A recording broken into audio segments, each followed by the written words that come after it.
Sega.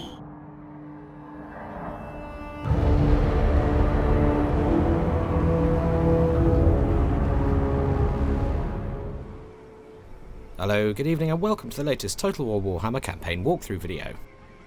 Today we'll be looking at the Vampire Counts and some of their unique game mechanics, technologies and battlefield units. So here we are, 112 turns into a campaign, and we've had some real commotion so far. After planting our flag firmly in Sylvania and dominating the surrounding Vamp factions of Tempelhof and Schwarzhofen, we sort of accidentally went to war with the Greenskins.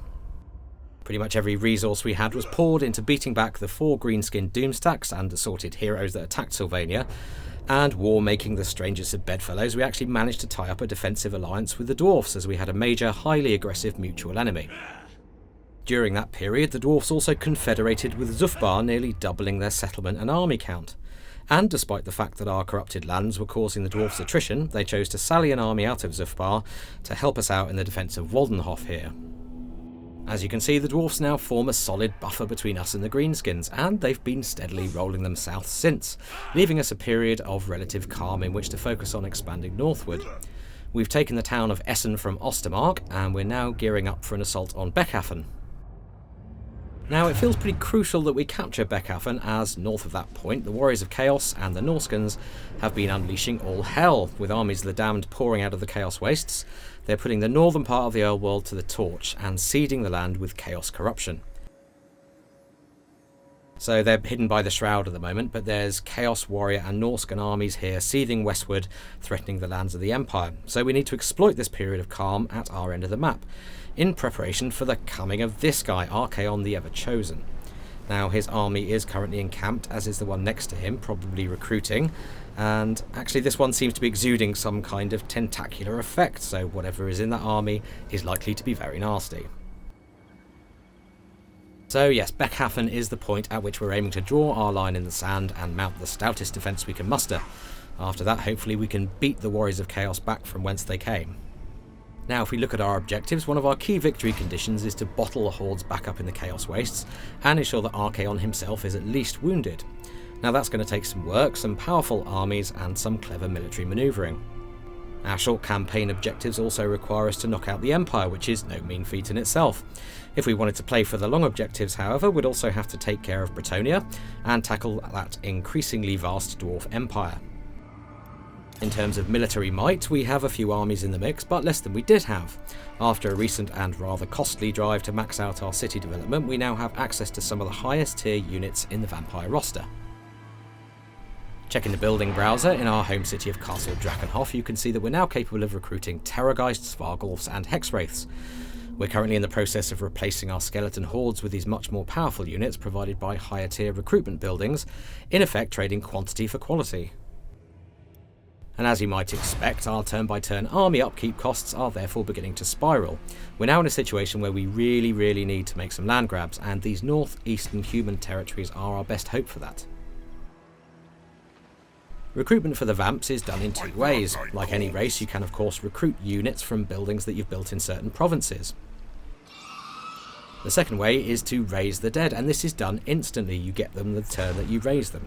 Now, corpses are plentiful in the old world, and wherever your lords are, they'll be able to raise from a limited pool of low-tier zombies and skeletons, which will replenish over time. However, large battles with high death tallies tend to seed the ground with a surfeit of corpses, increasing the odds of higher-level undead appearing in the pool, and once the dust of the conflict has settled, you'll get an epic battle site marker like this one. Assuming you've already unlocked access to higher tier unit types through your buildings already, and if the sheer number of corpses resulting from such a huge battle is high enough, you may be able to raise those elite units from the ground. Manfred here is next to one such battle site, and you can see that the number of dead generated in this battle must have been pretty high because he has access to a much wider range of units, including Crypt Ghouls and Black Knights. Now, this isn't just a convenient way to bolster your armies with better quality troops when you're far from home. It also gets you thinking about how to generate rich, non-civic recruitment zones on the map. Manoeuvre 2 powerful enemies into war with each other through some Machiavellian diplomacy, draw them into mass conflicts like this, and your armies can benefit from the plentiful dead. Heinrich Kemmler was the legendary lord we chose to begin this campaign with. Manfred only came on the scene recently, and here he is besieging Beckhafen. He's up to level 12 now, and we've put a lot of points into his Lore of Vampires spell chain.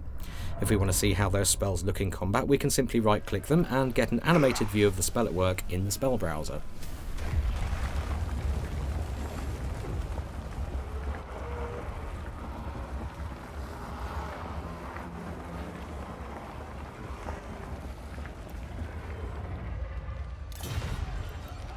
On the character details panel here, you can manage the various magic items wielded by your lords and heroes. You can assign any items you've won to the currently selected character, though if an item is already assigned to someone else, you'll of course get a warning to inform you. Technology-wise, we're making good progress researching the 4 vampiric tomes.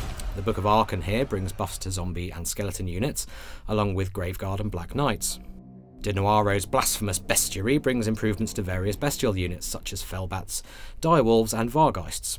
Master of the Swarm is actually an excellent early win, as it brings some much needed survivability to your otherwise unarmoured and slightly brittle Fellbats.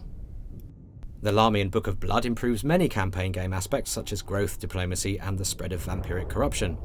Now, corruption is obviously a really important part of the Vampire Counts gameplay, and you can find plenty of detail on that in our recent Rally Point video.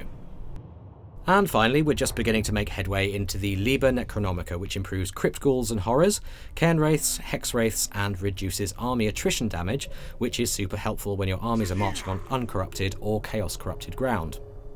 We're currently researching Soulbinder in order to reduce the recruitment and upkeep costs of our newly available Hex Wraith cavalry, as they are expensive units, but as you'll see, there are some very good reasons for that. Among other fearsome high-tier undead units, Manfred is marching with some Hex Wraiths in tow, so let's take a closer look at them. While the physical stats of the Hex Wraiths don't look all that meaty in terms of raw numbers, it's their various traits which make them uniquely powerful.